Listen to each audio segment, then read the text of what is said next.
Be me, 34F, CEO of a cloud infrastructure giant. Total compensation package hovers around $4.2 million annually, including stock options. Featured in Forbes' Women to Watch, identifies a corporate matriarch, disruptor, and feminist visionary. Husband is Jacob, 34M. We met in the internship program 12 years ago, fresh out of college, both bright-eyed, both hungry. Fast forward a decade, I navigated the treacherous waters of corporate politics, shattered the glass ceiling, and claimed the throne. Jacob is a principal systems architect. He works on the third floor in the server farm. He makes $160K. Respectable for a normal person, sure, but for the husband of the CEO, it's embarrassing. He reports to a manager, who reports to a director, who reports to a VP, who reports to the CTO, who reports to me. Technically, I am his boss's boss's boss's boss. I try to keep our professional lives separate, by which I mean I pretend he doesn't exist when I'm on the executive floor, and at home, I try to mentor him into wanting more. He resists. He calls it being happy with the work. I call it internalized mediocrity. Wake up at 4 a.m., the golden hour for high performers. My sleep cycle is polyphasic, optimized for REM efficiency. Jacob is asleep next to me, sprawled out, mouth slightly open, dreaming of Linux kernels or whatever low-level code he writes. I look at him with a mixture of nostalgia and irritation, mostly irritation. Back in the intern days, we were equals. We used to eat lunch together in the cafeteria, dreaming about running the place. I made it happen. He just stayed. He got comfortable. He let the ambition atrophy while I sharpened mine into a weapon. I get out of bed, slip into my gym gear, $300 compression leggings that lift and sculpt, head downstairs to the home gym. Jacob built the gym. He's handy, I'll give him that. Framed the walls, laid the wiring, installed the HVAC. Saved us $40K in contractor fees. I view it as him playing to his strengths, manual labor, while I play to mine, capital allocation.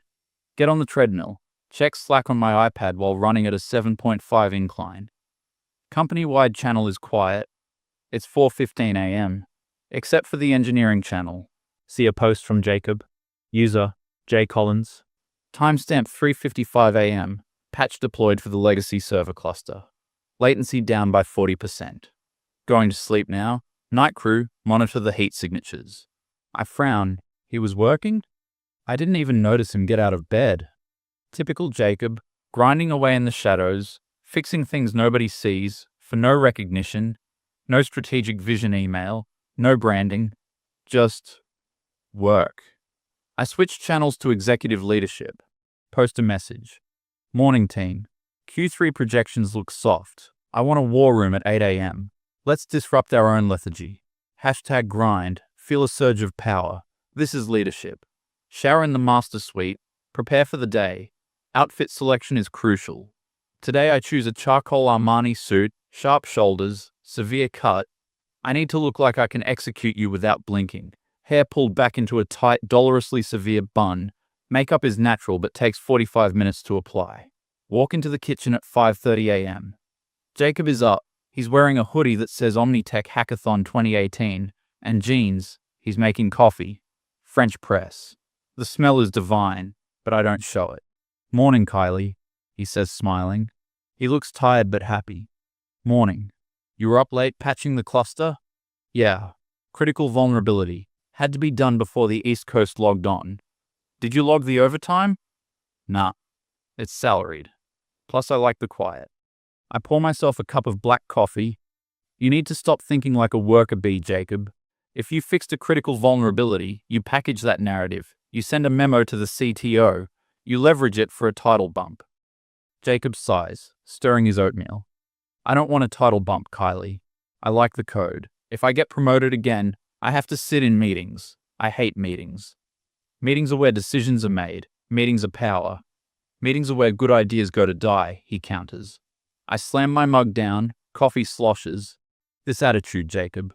This is why you're still on the third floor. Do you know how it looks? The CEO's husband is a code monkey? I'm a principal architect. It's the highest technical track in the company. It's not the C-suite. It's not leadership. He looks at me, eyes sad. We used to be happy just paying the rent, Kylie. Remember the studio apartment? We were happy. We were poor. I fixed that. You're welcome. Check my watch. I have to go. Driver is outside. Don't use the main elevator today. Use the service lift if you're coming in late. I have investors touring the lobby. He flinches, just a little.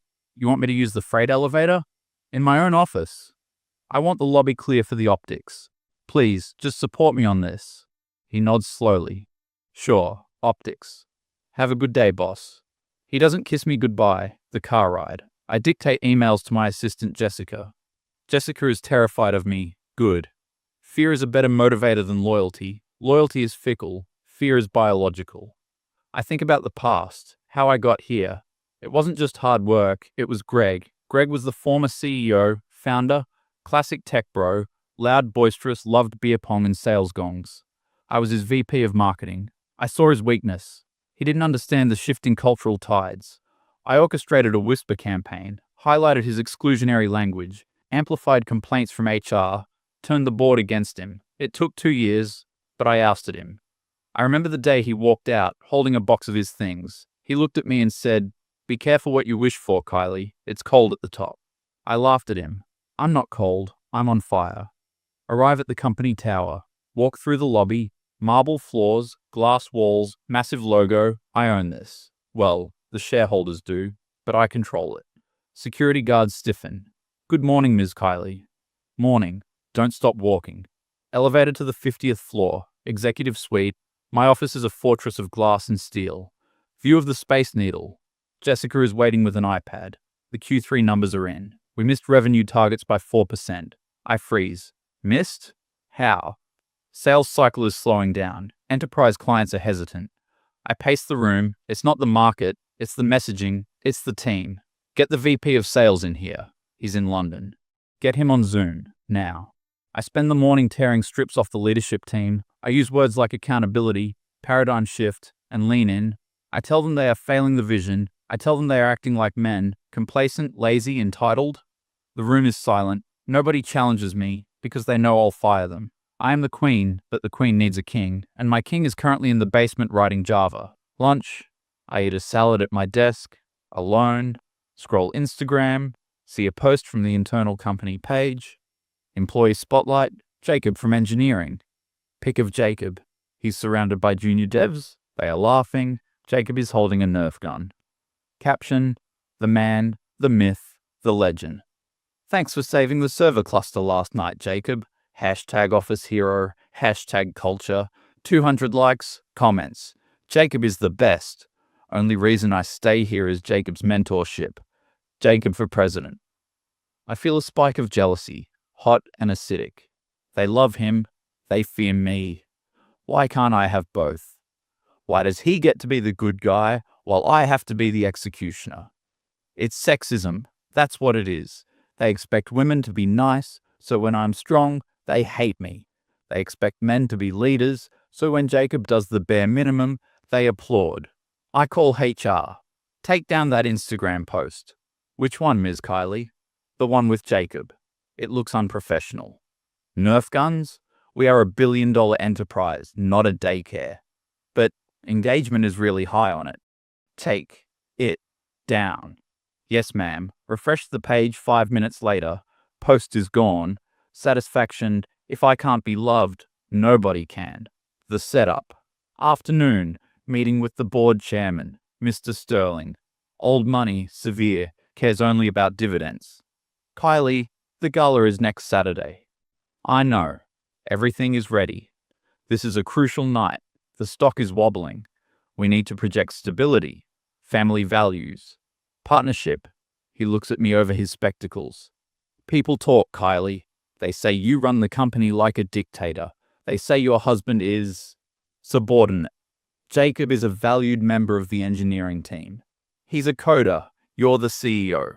The dynamic is odd. I want to see unity. I want to see a power couple. Can he handle the room? Jacob? Of course. He's very charming. Good. Because if the investors smell weakness in your personal life, they assume weakness in your professional life. And right now, we can't afford weakness. The threat hangs in the air. I leave the meeting sweating. I need Jacob to perform. I need him to stop being Jacob the engineer and start being First Gentleman Jacob. The ride home. Call Jacob. Hey, I'm heading home. Order something healthy. I'm actually still at the office, helping the interns with a project. Go home, Jacob. Now. Is everything okay? No. We need to talk. Strategy for the gala. Kylie, I have deadlines. I am your CEO, Jacob, and I am your wife. Go home. Silence. Okay. Leaving now. I get home at 8 p.m. Jacob is there. Shower, changed into sweats, eats a bowl of chili. I pace the living room. Listen to me. The gala is make or break. Sterling is watching us. He's always watching us. He thinks you're weak. He thinks our dynamic is odd. Jacob puts the spoon down. Odd? Because I work for a living? Because you work under me, in the hierarchy. It looks bad. It looks like I can't elevate you. Elevate me. Unhappy where I am. That's the problem. You have no ambition. You're happy being a cog. I'm a cog that keeps the machine running, Kylie. Without me and my team, your strategy is just a PowerPoint presentation. Don't lecture me on value, Jacob. I bring in the capital. I steer the ship.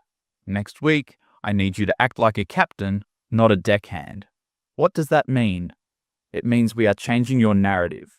If anyone asks, you aren't a principal architect. You are the Director of Strategic Technology Initiatives. That's not my title. That's a made-up job. It's a title I can give you tomorrow.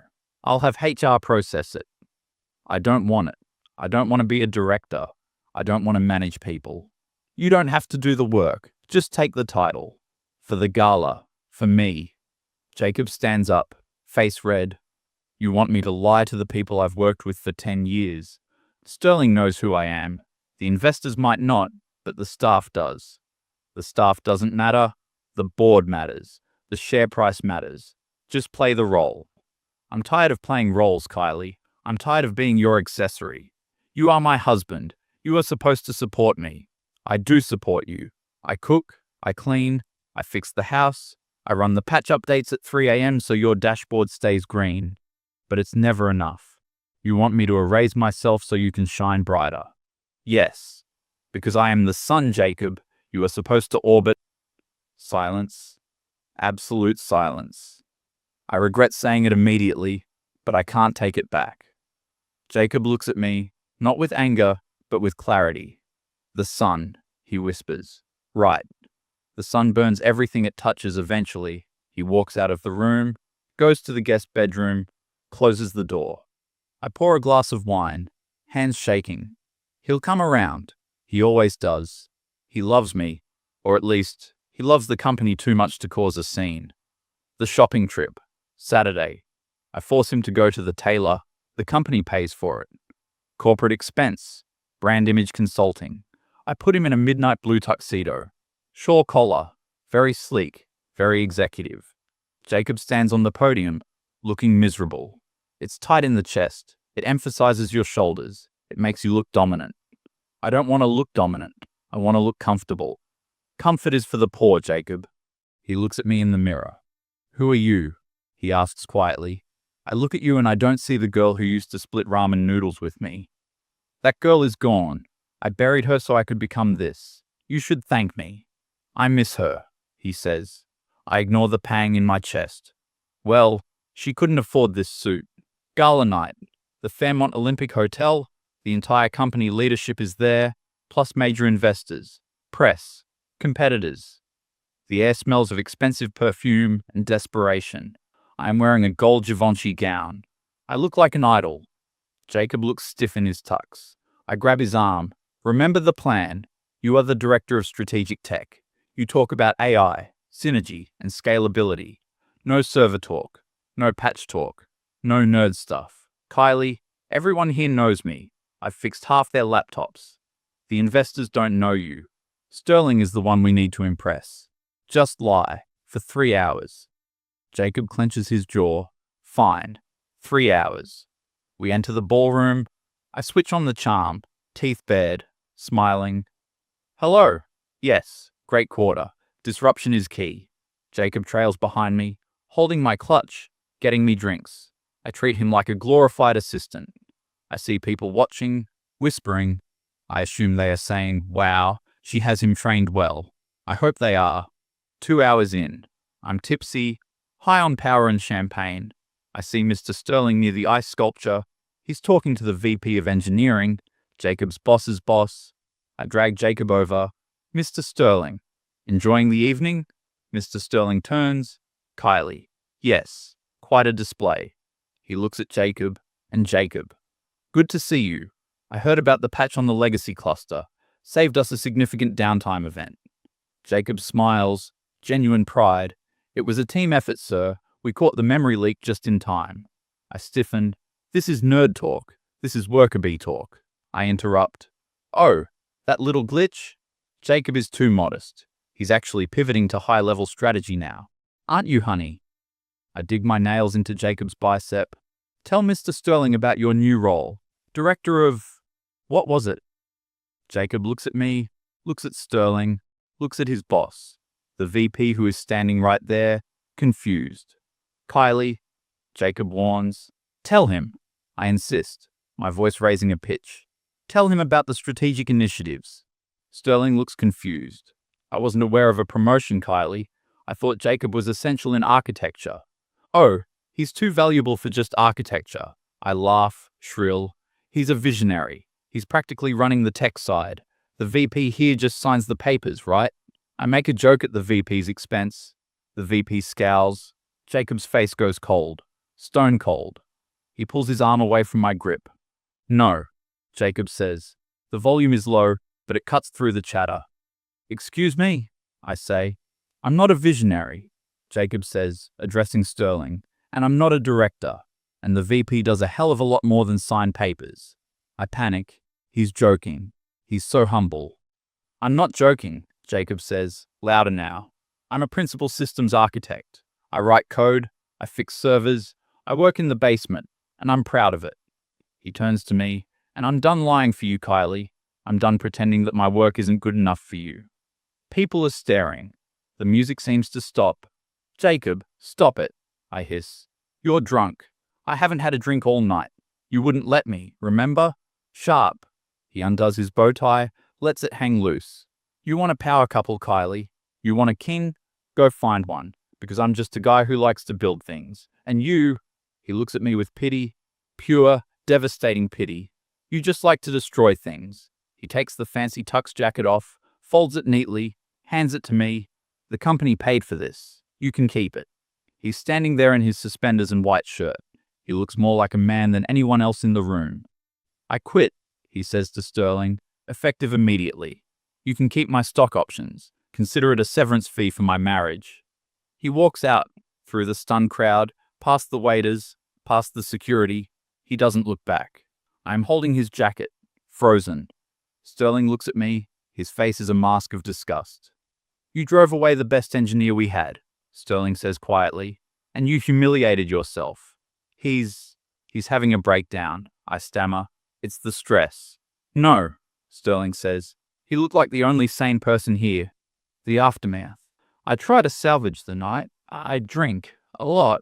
I go on a rant to the CFO about fragile male egos. I cry in the bathroom. I yell at a waiter for bringing me the wrong canapé. Someone records it. Of course they do. I stumble home at 2 a.m. The house is silent. Jacob's truck is gone. I go to the garage. His workbench is cleared. His tools, the expensive ones, the Japanese saws, the fluke meters, gone. He left the gym equipment. He left the furniture he built. But he took his trade. I go to the bedroom. The bed is made perfectly on his side. A note on the pillow. Kylie, I remember when we got our badges on the first day. You were so excited. You said we were going to build the future. Somewhere along the way, you decided the future didn't include people like me. I hope the view from the top is worth it. It looks pretty lonely from down here. I'm staying at my brother's. Don't contact me. Jacob. The spiral. Sunday. I wake up with a hangover that feels like a drill into my skull. Check my phone. Twitter is trending. Hashtag Omnitech meltdown. Video of Jacob quitting. Video of me screaming at the waiter. Comments. That guy is a legend. I'd just like to build things. Chad. The CEO is a nightmare. Look at her face. She hates him. The company's stock is going to tank. I try to call Jessica. Voicemail. I try to call the VP of PR. Voicemail. I try to log into the admin dashboard. Access denied. My heart stops. Account disabled. Contact administrator. I am the administrator. Wait. No. Jacob was the system architect. He built the permissions hierarchy. He didn't lock me out. IT locked me out. My own department locked me out. Monday. I dress in my armor. Red suit. War paint. Drive to the office. Badge doesn't work at the gate. Security guard comes out. It's Mike. I've never learned Mike's last name. Jacob knew it. Jacob knew Mike's kids' names. Kylie, I can't let you in. I am the CEO, Mike. Open the gate. Board ordered a lockout, ma'am. They're in an emergency session. Let me in or you're fired. Mike looks at me. He looks tired. You can't fire me, ma'am. Jacob already approved my vacation request before he left. I'm off the clock in 10 minutes. He walks back into the booth. I sit in my car, screaming, banging on the steering wheel. Phone rings. It's Sterling. Kylie, don't bother coming up. You can't do this. I built this company. Greg built this company, Sterling says. You just ruthlessly optimized it until the soul fell out. And Saturday night? That was the final straw. The morality clause, because my husband left me, that's personal. Because you created a hostile work environment for a senior employee, your husband, in front of key stakeholders, and then you publicly intoxicated yourself and abused staff. It's gross misconduct. I want a severance package. You get nothing. Cause means zero. We're actually considering suing you for the reputational damage. The stock is down 12% this morning. Who is going to run the company? You need me. We're bringing Greg back. Silence? Cold, ringing silence. Greg? He understands the culture. He understands people, and frankly, people like him. Nobody likes you, Kylie. They fear you. And now that you have no power, they don't even fear you. Click. He hung up. The end of the line. Drive home. House is huge. Empty. Echoes. I sit on the floor of the living room, surrounded by Italian leather sofas I never sit on. I check LinkedIn. My profile has been flagged. The company has already posted a press release. Omnitech board terminates CEO Kylie, reinstates founder Greg. Commitment to positive workplace culture. I check Jacob's LinkedIn. Status. Open to work. Comments on his update. Jacob, come to EY. We need you. Jacob, Amazon would love to have you. Hundreds of comments. Engineers, VPs, CTOs, they all know him. They all respect him because he did the work. I check my notifications. 0 job offers, just hate mail. And I told you so messages from people I stepped on. I go to the kitchen, try to make coffee. The machine is complicated. Jacob always programmed it. I press a button. It sprays hot water on the counter. I collapse, sobbing. Not a graceful cry. I look at the fridge, a magnet from our internship days. Omnitech intern class of 2013. Photo of us. I'm smiling, looking at the camera. Jacob is looking at me. He looked at me like I was the whole world. Now, I'm just a cautionary tale in a business school textbook. I have millions in the bank that I can't touch due to pending lawsuits. I have a closet full of power suits. And I have absolutely nothing. My face when I realized that climbing the ladder alone just means you die alone at the top. 6 months later, living in a smaller apartment, sold the mansion to pay the lawyers, still unemployed. I run a blog now about misogyny in tech. It gets 12 views a day. I stalked Jacob. He's at a startup now, VP of engineering. He didn't want the title, but they gave it to him anyway.